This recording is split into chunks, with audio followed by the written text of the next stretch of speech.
Screen पे एक article देख रहे हैं। ये आर्टिकल इजराइल की मीडिया में छपा है, जिसमें कहा जा रहा है कि इजराइल और भारत को चटगांव हिल ट्रैक्स पर ध्यान देना चाहिए। चटगांव कहाँ पे है? ये है बांग्लादेश।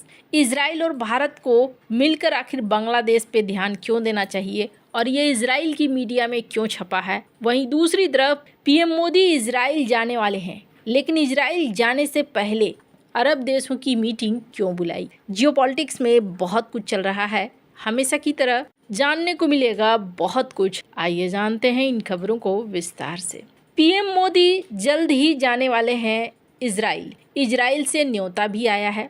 यूरोपीय यूनियन से डील करने के बाद माना जा रहा है कि भारत इजराइल के साथ भी फ्री ट्रेड एग्रीमेंट साइन करेगा, लेकिन इजराइल का मामला इतना आसान नहीं होता है जितना आसान देखने में लगता है। अगर फिलिस्तीन को देखें तो स्क्रीन पर एक आर्टिकल देखिए। फिलिस्तीन की प्रतिनिधि अभी भी कहती हैं कि भारत इजराइल और फिलिस्तीन के बीच में मध्यस्थता कर सकता है और मध्यस्थता का रोल निभा सकता है। इस तरह के एक्सपेक्टेशन लगभग सभी देशों के हैं भारत के साथ। ऐसे में भारत के लिए बहुत मुश्किल है कि इजराइल के साथ एक समझौता कर लो और फिर अरब देश भी बैठे हुए हैं, जो अरब देश इजराइल के साथ खुंदस खाए बैठे हैं। ऐसे में पीएम मोदी जाएंगे इजराइल और इजराइल के प्रधानमंत्री बेंजामिन नेतन्याहू अगले हफ्ते भारत के दौरे पर हैं। अब भारत ने यहाँ पर एक डबल मास्टर स्ट्रोक चला।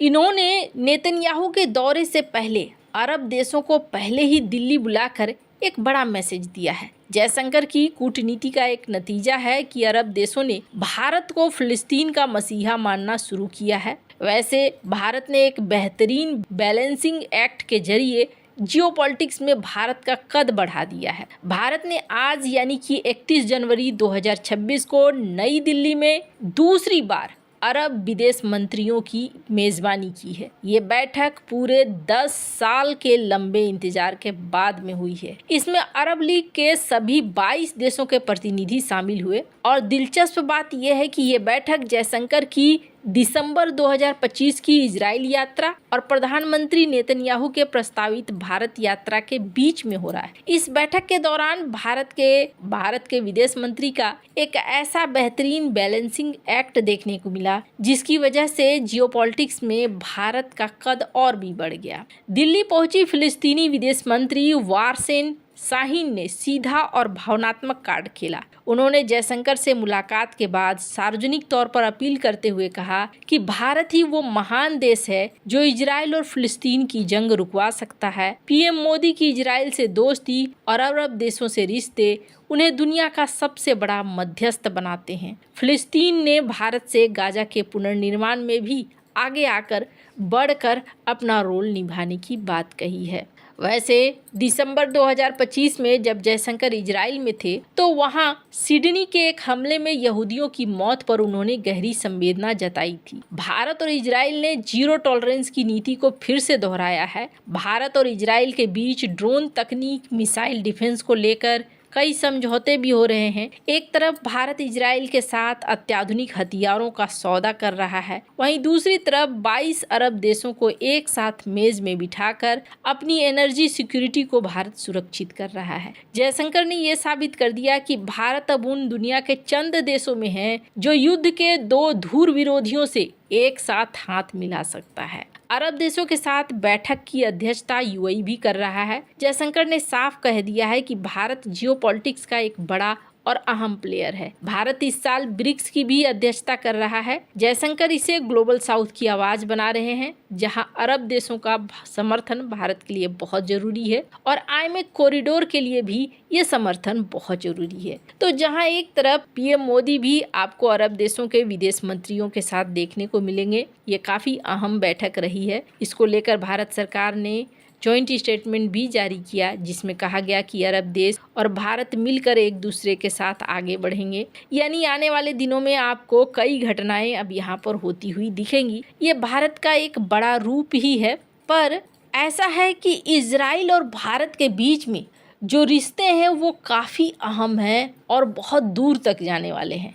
इसका एग्जाम्पल आप देख सकते हैं। स्क्रीन पर एक आर्टिकल है। ये आर्टिकल छपा हुआ है इजराइल के मीडिया में और इसमें क्या कहा जा रहा है? इसमें कहा जा रहा है कि भारत और इजराइल को बांग्लादेश के चटगांव हिल ट्रैक्स पर करीब से नज़र रखो वरना बहुत दिक्कत होगी। अब ये है क्या? CHT भारत के नॉर्थ ईस्ट स्टेट से सटा हुआ है। ये एक दुर्गम इलाका है और कई जगह सीमा ऐसी है जो ठीक से बंद नहीं है और यहाँ से विद्रोही मार्ग मौजूद है, यानी लोग इधर से उधर जा सकते हैं, उधर से इधर आ सकते हैं।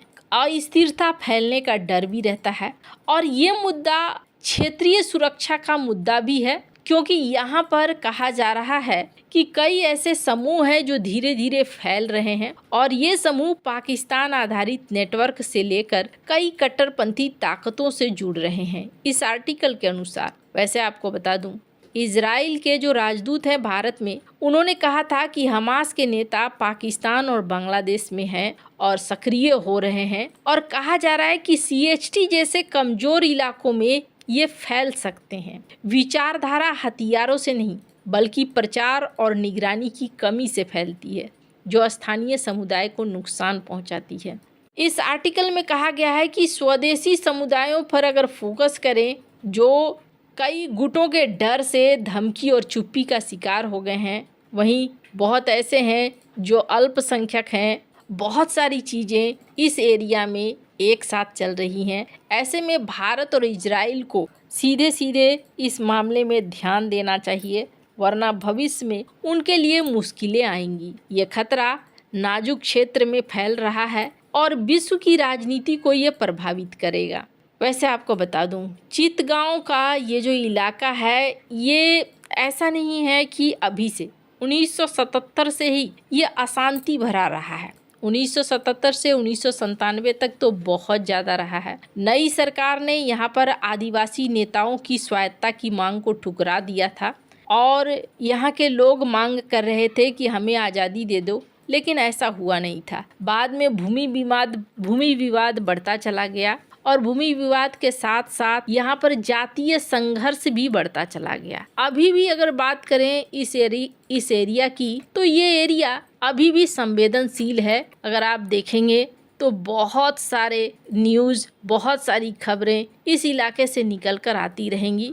द इकोनॉमिक्स टाइम्स की इस खबर को देखें, इसके बाद द डेली स्टार के इस खबर को देखें। बहुत तरह की खबरें हैं जो इस इलाके से खास तौर पर आती है। वैसे आपको बता दूं, ये भारत से सटा हुआ इलाका है, इसलिए इन जगहों पर अगर कुछ भी होता है तो इसका असर भारत के ऊपर तो पड़ेगा ही। और इस एरिया को लेकर जो एक शांति समझौता बना था, कहा जाता है कि ये शांति समझौता पूरा ही नहीं हुआ, इसे अपनाया ही नहीं गया। Chittagong port, Chittagong hill area ये आदिवासियों का एक खास एरिया है जो बांग्लादेश में काफ़ी लंबे समय से अपनी मांग को रखते आए हैं, लेकिन बांग्लादेश उन मांगों को पूरा जल्दी नहीं करता है और यही विवाद का कारण बन जाता है। वैसे इजराइल और भारत तो वैसे भी साथ आ ही रहे हैं और मैंने पहले भी कहा है, भविष्य में आपको ये दोनों साथ दिखेंगे, क्योंकि ऐसा नहीं है कि गाजा में समस्या का समाधान हो गया तो सारी समस्या